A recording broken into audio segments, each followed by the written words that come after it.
백성의 온 종족들이 각기 자기 장막문에서 우는 것을 모세가 들으니라. 이러므로 여호와의 진노가 심히 크고 모세도 기뻐하지 아니하여 모세가 여호와께 여짜오되 어찌하여 주께서 종을 괴롭게 하시나이까? 어찌하여 내게 주의 목전에서 은혜를 입게 아니하시고 이 모든 백성을 내게 맡기사 내가 그 짐을 지게 하시나이까? 이 모든 백성을 내가 베었나이까? 내가 그들을 낳았나이까? 어찌 주께서 내게 양육하는 아버지가 젖먹는 아이를 품듯 그들을 품에 품고 주께서 그들의 열조에게 맹세하신 땅으로 가라 하시나이까? 이 모든 백성에게 줄 고기를 내가 어디서 얻으리이까? 그들이 나를 향하여 울며 이르되 우리에게 고기를 주어 먹게라 하온즉 책임이 심히 중하여 나 혼자는 이 모든 백성을 감당할 수 없나이다. 주께서 내게 이같이 행하실진대 구하옵나니 내게 은혜를 베푸사 즉시 나를 죽여 내가 고난당함을 내가 보지 않게 하옵소서. 여호와께서 모세에게 이르시되 이스라엘 노인 중에 네가 알기로 백성의 장로와 지도자가 될 만한 자 70명을 모아 내게 데리고 와 회막에 이르러 거기서 너와 함께 서게 하라. 내가 강림하여 거기서 너와 말하고 네게 임한 영을 그들에게도 임하게 하리니 그들이 너와 함께 백성의 짐을 담당하고 너 혼자 담당하지 아니하리라. 또 백성에게 이르기를 너희의 몸을 거룩히 하여 내일 고기 먹기를 기다리라. 너희가 울며 이르기를 누가 우리에게 고기를 주어 먹게 하랴. 애굽에 있을 때가 우리에게 좋았다 하는 말이 여호와께 들렸으므로 여호와께서 너희에게 고기를 주어 먹게 하실 것이라. 하루나 이틀이나 닷새나 열흘이나 20날만 먹을 뿐 아니라 냄새도 싫어하기까지 한 달 동안 먹게 하시리니 이는 너희가 너희 중에 계시는 여호와를 멸시하고 그 앞에서 울며 이르기를 우리가 어찌하여 애굽에서 나왔던가 함이라 하라. 모세가 이르되 나와 함께 있는 이 백성의 보행자가 60만 명이온데 주의 말씀이 한 달 동안 고기를 주어 먹게 하겠다 하시오니 그들을 위하여 양떼와 소떼를 잡은들 조카오며 바다의 모든 고기를 모은들 조카오리이까? 여호와께서 모세에게 이르시되 여호와의 손이 짧으냐 네가 이제 내 말이 네게 응하는 여부를 보리라. 오늘도 살아 역사하시는 하나님 아버지 감사합니다. 4월 8일 화요일 오늘도 하나님의 은혜로 하루를 출발하는 믿음의 귀한 성도들의 삶에 오늘도 주님의 말씀이 동행하는 은혜가 있게 하여 주옵소서. 하나님, 오늘 우리 성도들의 삶에 또 부족한 종의 삶에 하나님이 주시는 말씀이 들리는 역사가 있게 도와주시고 또 그 말씀대로 순종하는 결단과 하나님의 은혜가 우리의 삶의 열매로 맺혀지는 놀라운 축복이 오늘 하루도 펼쳐질 수 있기를 간절히 원합니다. 오늘도 말씀하여 주옵소서. 주의 종들이 듣겠습니다. 감사를 드리며 예수 그리스도의 귀하신 이름으로 축복하며 기도합니다. 아멘. 우리 사랑하는 성도 여러분, 오늘 4월 8일 화요일 우리 민수기 11장 10절에서 23절의 말씀을 중심으로 오늘 내 삶의 이유가 도대체 무엇인지가 말씀으로 해석되어지는 바로 그 은혜를 오늘 본문을 통해서 원리를 발견하는 그런 축복이 있기를 간절히 원합니다.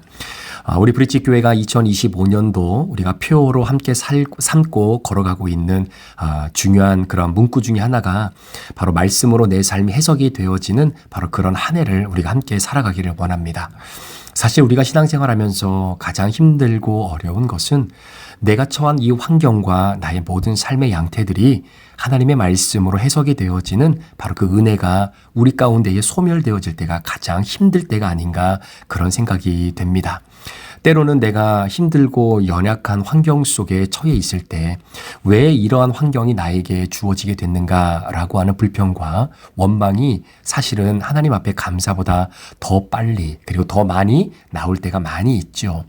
자, 그런데 참 감사한 것은 어느 정도 시간이 지나고 다시 우리의 삶을 되돌아봤을 때에 하나님께서 나에게 그러한 환경을 펼쳐주신 이유가 나로 하여금 하나님을 더 바라보게 하고 그리고 100% 타락하지 않도록 하나님이 나를 붙잡아 주시기 위해 그런 것이었구나라는 것을 깨닫게 된 것입니다.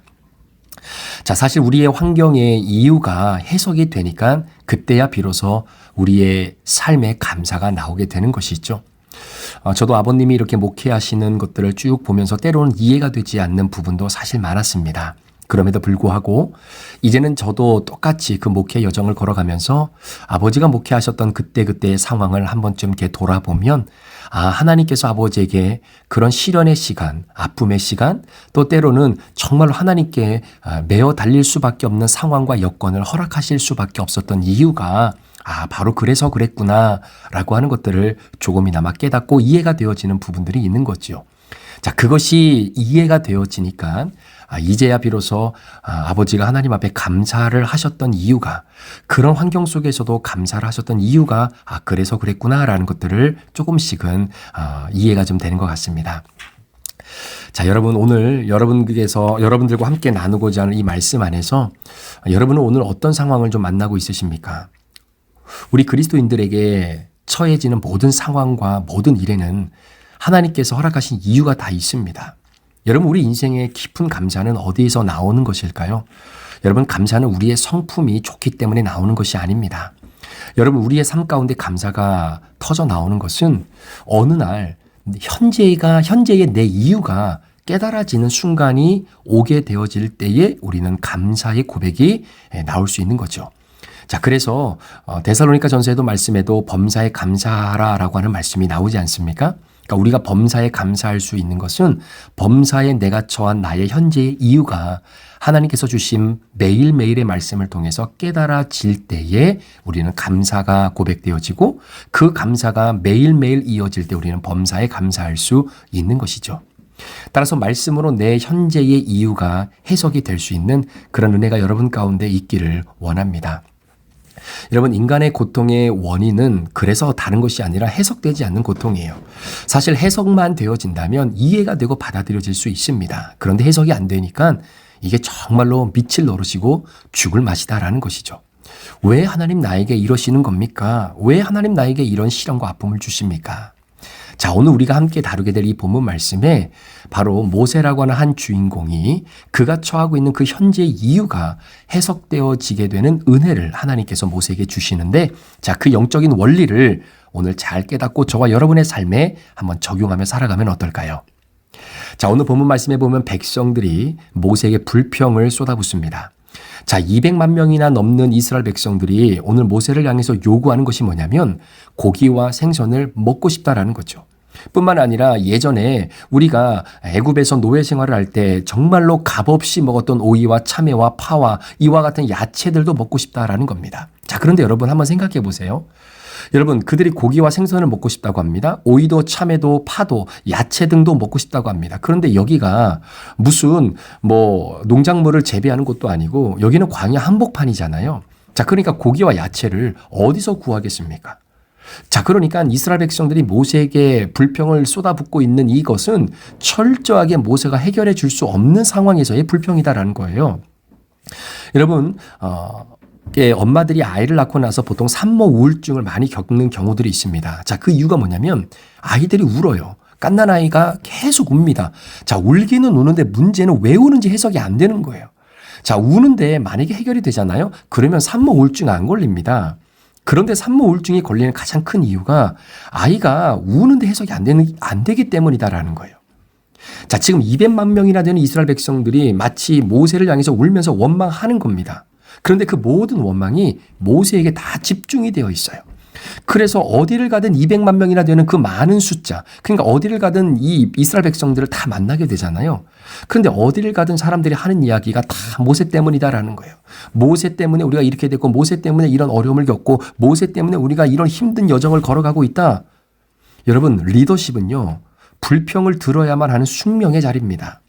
만약에 원망이 한 사람 한 사람씩 이렇게 차례대로 리더에게 쏟아지게 되면 그건 어느 정도 처리할 수 있고 어느 정도 핸들할 수 있는 능력도 있어요. 괜찮아요. 그런데 한꺼번에 이 원망과 불평이 이 리더에게 몰려오잖아요. 그럼 리더는요, 진짜 도망가고 싶은 마음, 죽고 싶은 마음이 드는 겁니다. 자, 지금 모세는 200만 명이나 되는 사람들의 원망이 모세를 향해 집중하고 있어요. 그러니까 어디를 가도 모세 때문이다라고 하는 꼬리표가 계속해서 달려 있는 겁니다. 자, 그런데 모세가 이런 상황에서 하나님께 기도를 하죠. 뭐라고 기도하냐면, 하나님, 저 못하겠습니다. 차라리 저를 죽여주십시오라고 기도하는 건데 그 기도가 이해가 되는 겁니다. 고통의 원인은 이 백성이 해결해 줄 수 없는 때를 부리고 있는 거예요. 아니, 리더로서 뭔가 해결해 줄 수 있는 원망이고 불평이면 리더로서 그 상황에서 어느 정도 해결해 줄 수 있는 역량이 있을 텐데, 아니, 지금 광야 한복판에서 고기를 달라는 거예요. 야채를 달라는 거예요. 이거는 도저히 여러분 해결해 줄 수 없는 상황에서 때를 부리고 있는 겁니다. 자, 두 번째로 모세가 고통을 당하고 있는 가장 중요한 원인 중에 또 하나는 이 모든 무거운 책임을 나눠질 수 있는 동역자가 없다는 거예요. 혼자 이 모든 것을 다 짊어져야 되는 바로 그 부담감 때문에 모세가 너무나 힘든 겁니다. 자, 이때 하나님께서 모세를 중심으로 70인의 장로를 세워주신 거죠. 자, 그래서 모세 옆에 70명의 리더자를 세워주시고 모세의 고통을 단번에 해결해 주십니다. 자, 그런데 한 가지 생각을 해보세요. 자, 출발하기 전에, 자, 민수기 말씀을 여러분 기억하시면 출발하기 전에 이스라엘 백성들에게 하나님께서 조직을 다 만들어 주셨어요. 그렇죠? 자, 그런데 그렇게 조직을 만들어 주실 때 차라리 그때 모세 주변에 70명의 리더자를 세워 주셔서 모세와 함께 협의하고 모세와 함께 이런 모든 부담감을 나누어질 수 있는 그러한 조직을 하나님이 만들어 주셨으면 지금 이 광야 한복판에서 이런 고통의 원인을 모세가 당하지 않을 수 있는 것 아니겠습니까? 자, 그러니까 이 고통을 느끼지 않게 하실 수도 있는 하나님이셨는데 왜 모세로 하여금 고통을 깊게 느끼고 난 다음에야 비로소 동역자를 세워주셨는가? 그 이유가 뭐냐라는 거죠. 우리는 살면서 고통을 느낍니다. 그런데 의문은요, 하나님이 이것을 경험하게 하지 않으실 능력이 있으시잖아요. 그런데 그걸 굳이 경험하게 하시는 이유가 도대체 뭐냐라는 것이죠. 만약에 이 의도를 알지 못하면 하나님은요, 우리 인간이 고통받는 것을 즐거워하시는 분이다라고 말했던 어느 철학자의 말이 맞을 수도 있을 겁니다. 자, 근데 정말 하나님께서는 모세가 이 고통 속에 있는 것을 바라보면서 기분 좋아하시고 즐겁고 행복해하기 위해서 모세에게 이 고통을 경험하게 하시고 난 다음에 70명의 동역자를 세워주신 것입니까? 그건 아니겠죠. 자, 그러면 한번 생각해 보자는 거예요. 왜 동역자가 없는 고통을 느낀 다음에야 비로소 동역자를 허락해 주셨을까? 자, 이전에는요, 동역자도 하나님이 세워주셨습니다. 그러니까 리더자를 세워주셨어요. 각 지파마다. 그런데 그 지파에 세워진 리더자들의 역할은 자신들에게 할당된 지파와 그 인원만 관리하는 것이지 지파에 세워진 리더자들이 하나님과 영적으로 소통할 수 있는 하나님의 영을 부여받은 자들은 아닙니다. 자, 그러니까 하나님과 서로 소통할 수 있는 하나님의 영을 부여받은 리더자는 모세밖에 없었습니다. 이건 모세의 독점적인 사역이었어요. 자, 우리는 안 되는데 모세만 하나님과 소통이 되는 겁니다. 그러니까 모세에게 모든 리더십과 하나님의 건의가 집중되어져 있게 되는 거죠. 따라서 200만 명이요, 모세가 어떤 말 한마디를 했을 때 그 말에 일사불란하게 움직일 수 있었던 이유가 바로 모세의 독점적인 사역 때문이었습니다. 그런데 자, 오늘 본문에는 자, 70명의 동역자들에게도 동일하게 하나님의 영을 그대로 부어주신 거예요. 그러니까 모세에게 부어주신 하나님의 영을 똑같이 70명의 동역자들에게도 그 영을 부어주신 겁니다. 자, 그 영을 부여받은 70명의 동역자들이 모세처럼 예언도 하게 됩니다. 자, 보세요. 이것이 모세 입장에서 얼마나 중요한 순간인지 한번 생각해 보십시오. 자, 이전에는 모세만 영을 받았어요. 하나님의 영을 받았어요. 독점적인 사역이었어요. 그런데 사람들이라고 하는 존재가 그런 거예요.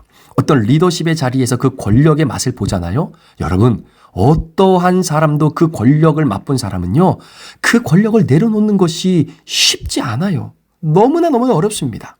자, 그래서 처음에는요, 잘 나가다가도 어느 정도 성장하고 어느 정도 높은 지위에 올라가서 그 지위가 누릴 수 있고 경험할 수 있는 권력의 맛을 보는 순간 사람들이 그래서 타락하는 겁니다. 그 권력을 놓을 수 없기 때문에 그래요. 여러분, 우리 주변에 있는 목회자들 중에도 정말로 하나님의 은혜로 교회가 성장하고 대형 교회가 되고 이제는 정말로 훌륭한 그러한 교계의 지도자가 됐는데도 불구하고 마치 낙하산 없이 추락하는 그런 목회자들을 바라볼 때가 있잖아요. 그 이유가 뭔지 아십니까? 그게 다 권력욕 때문이에요.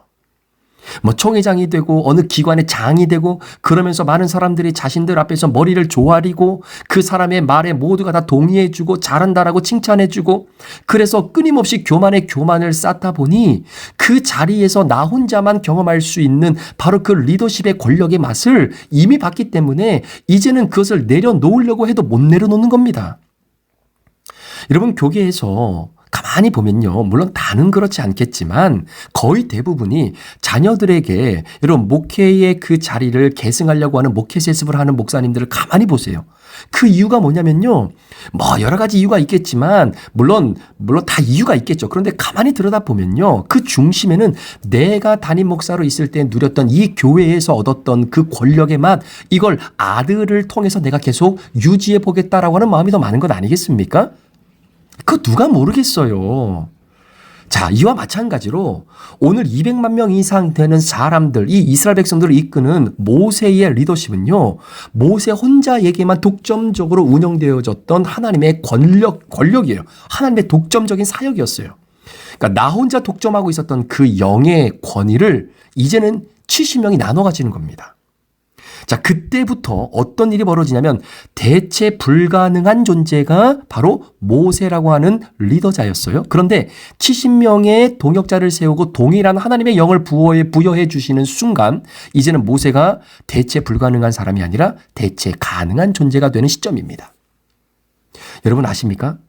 모세 주변에 세웠던 70명의 리더다 중에 한 사람이 누군지 아세요? 그게 바로 이스라엘 백성을 모세 다음으로 이끌었던 여호수아라고 하는 사람이 그 안에 포함되어 있습니다. 자, 그러니까 여러분 모세의 입장에서 한번 생각해 보세요. 얼마나 기분이 나쁠 수 있겠어요. 자, 이때까지는 모세가 아니면 안 됩니다. 모세만 해야 됩니다. 모세만을 바라보며 나아갑니다. 이렇게 말했던 사람들이 갑자기 하나님께서 70명의 동역자를 세워주시고 난 이후에 사람들의 말이 바뀐 겁니다. 모세만이 아니라 모세가 아니어도 된다는 거예요. 모세가 아니어도 우리 따라갈 수 있는 사람들이 있다라는 겁니다. 모세가 아니어도 하나님과 소통할 수 있는 리더자들이 있다라는 겁니다. 그 시점이 오늘 본문의 말씀이에요. 그 순간 여러분 모세는 죄송하지만 없어도 되는 사람이 되는 바로 그 시점입니다. 자, 고난이 없는 상황에서, 예를 들어 고난이 없는 상황에서 하나님께서 70명의 동역자를 세우신다라고 한번 생각을 해보세요. 자, 그러면 모세는 이 70명의 동역자를 자신의 협력자로 생각하겠습니까? 아니면 자신의 라이벌로 생각하겠습니다. 100% 자신의 라이벌로 느낄 수밖에 없는 거죠. 지금 내가 힘이 있는데 갑자기 나와 동일한 권위를 가지고 있는 사람이 70명이 옆에 생겼어요? 여러분 같으면 그 사람들을 협력의 관계로 생각하겠습니까? 아니, 저 같으면 라이벌로 느낄 수밖에 없다라는 거예요. 그러니까 여러분, 모세가 지금 백성들로부터 쏟아지는 원망과 불평의 이 고난과 고민, 그래서 하나님 나 좀 죽여주십시오, 난 못하겠습니다 라고 하는 이 고통의 시간이 없는 상황에서 70명의 동역자가 세워졌다면 여러분 그 순간 그 공동체는요 피바람이 부는 겁니다. 위압감이 느껴지는 거죠. 여러분 이 순간이 얼마나 위험한 순간인지 아시겠죠? 자, 여기서 모세가 마음 한 번만 잘못 먹으면 나라 전체가 난리 나고요. 무슨 가나안 땅? 이거는 말도 안 되는 일입니다. 그 공동체는요, 그 광에서 완전히 쑥대밭이 되는 거예요. 여러분 한번 생각해 보십시오. 어머니가요, 아들을 너무나 사랑해요. 아니, 사랑하죠. 자신의 배아파난 아들인데 어떻게 안 사랑하겠습니까? 그런데 이 아들이 결혼 정년기가 되었는데도 불구하고 여전히 그 아들에 대한 사랑이 남다르지 않다라는 거예요. 너무나 사랑해요. 그래서 그 아들을 다른 어떤 여자에게 맡기고 싶지 않은 거예요. 그런데 어느 날 그 사랑받던 아들이요, 한 여자를 데리고 오더니 어머니에게 소개하는 겁니다. 어머니, 제가 사랑하는 사람이고 저와 함께 결혼해서 제 인생을 함께 걸어갈 인생의 반려자입니다. 이렇게 이야기를 하는 거예요. 자, 그런데 어머니 입장에서는 내 사랑하는 아들을 그 한 번도 보지 못했던 전혀 새롭게 봤던 이 새로운 여자에게 내 아들을 빼앗기고 싶은 마음이 없는 거죠. 없는 거예요. 자, 그러면 어머니의 입장에서, 그러니까 시어머니가 되겠죠. 그 시어머니의 입장에서 며느리를 바라볼 때, 야, 진짜 내 아들을 위해서 헌신하고 함께 믿음의 여정을 걸어갈 정말로 내 인생의, 내 자녀의 인생의 반려자구나. 내가 잘해줘야지. 정말 도와줘야지. 사랑해줘야지. 그런 마음 들겠습니까? 100% 안 들죠. 이게 고부간의 갈등이에요. 여러분, 이렇게 두 여자가 한 남자를 사랑하잖아요. 가운데 있는 남자는 피말라 죽는 겁니다. 내 아들과 손잡고 들어오는 사람이 라이벌이 아니라 진짜 고마운 사람으로 여겨지기 위해서는요, 고통이 반드시 따라야 됩니다. 어떤 고통일까요? 아들이 있어요. 그런데 아들이 결혼 정년기가 훨씬 지났어요. 이제는 결혼을 포기할 수밖에 없는 그러한 상황까지 나이가 찬 겁니다. 어느 여자가 과연 내 아들을 남편으로 맞이해 줄까를 고민하지 않을 수 없을 만큼 그 아들을 바라볼 때마다 마음이 답답하고 한숨이 나올 수밖에 없는 상황에 아들이 있다고 한번 가정을 해볼게요. 아이고, 저 아들 누가 데리고 와서 살아갈까? 과연 누가 데리고 갈까? 그러던 어느 날 갑자기 이 중년이 훨씬 넘은 아들이 어느 한 여인을 데리고 오더니 어머니에게 소개하는 겁니다. 엄마, 이 여인이 저와 결혼할 사람입니다. 제 인생의 반려자입니다. 자, 그렇게 했을 때, 자, 이 여인을 소개받은 어머니, 앞으로 시어머니가 되겠죠. 자, 그 어머니의 마음이 어떻겠습니까? 과연 이 아들과 결혼할 그 여인을 여러분 라이벌로 보겠어요? 아니면 진짜 고마운 상대로 보겠습니까? 당연히 고마운 상대로 보겠죠. 아이고 고맙습니다. 진짜 엎드려 절하기로 당신같이 이렇게 귀한 이 여인이 어떻게 우리 이 결혼 정년기가 넘은 내 아들을 남편으로 맞아줘서 함께 믿음의 여정을 걸어가겠다라고 우리 집안에 들어와 준 것만으로도 너무너무 고맙다라는 거예요.